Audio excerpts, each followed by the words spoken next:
Bonsoir les enfants. L'histoire d'aujourd'hui s'intitule Le caprice de Scheherazade.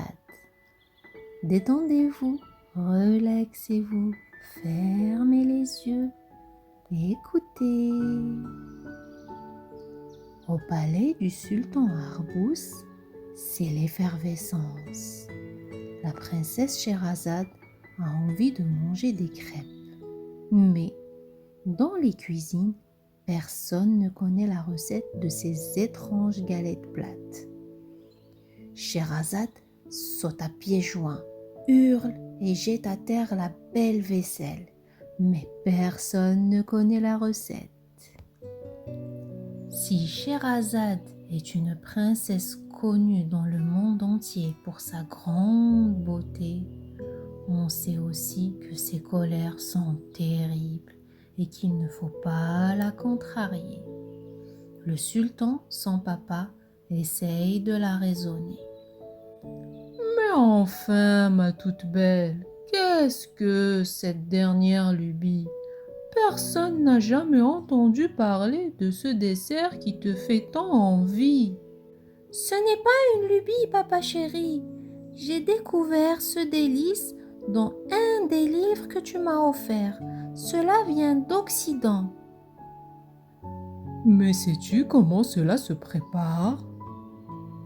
La petite princesse orientale n'en a pas la moindre idée. Ce qu'elle sait par contre avec certitude, c'est qu'elle veut en manger. Mais personne dans le palais ne connaît la recette de ce mets mystérieux qu'elle réclame. Alors la jeune fille va chercher le fameux ouvrage et le montre au cuisinier du palais.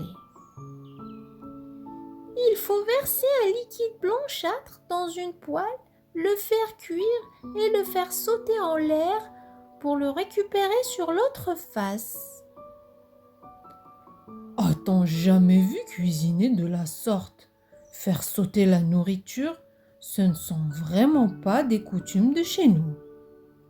Devant le désespoir de son enfant unique et adoré, le sultan Arbous envoie Cocoon, son perroquet, se renseigner dans les palais alentours. Cocoon se rend chez le sultan Nidiouf, mais personne n'a entendu parler de cette galette appelée crêpe.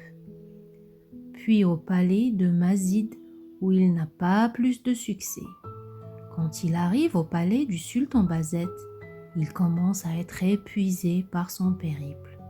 Par chance, il paraît qu'un jeune serviteur de la sultane Nora vient de très loin et qu'il raconte des légendes et des histoires bizarres inconnues de tous. Il s'appelle Marc. Et quand Cocoon l'interroge, il lui répond « Si je connais la recette des crêpes, mais bien sûr, emmenez-moi auprès de Scheherazade et je lui cuisinerai ce qu'elle désire tant. » Il ne connaît pas vraiment la recette des crêpes, mais il se rappelle que quand il était petit, sa grand-mère lui en préparait. Pour faire plaisir à Scheherazade, il est prêt à tout, même à inventer une nouvelle recette.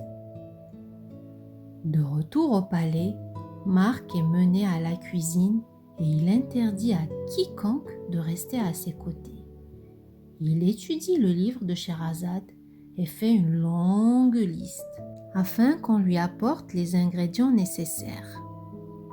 Il casse, bat, mélange, remue et ajoute encore une pincée de ceci, une goutte de cela. Derrière la porte, tous entendent, surpris, de drôles de bruits. Quand tout est fini, il apporte cérémonieusement sur un plat d'argent une dizaine de petites galettes dorées et sucrées. « Voilà les crêpes pour vous, Altesse », déclare-t-il, tout fier. Scheherazade les déguste avec plaisir, elle est comblée. Qui saura jamais si c'est la bonne recette? Depuis, Marc ne quitte plus le palais. Fin de l'histoire. Douce nuit les petits.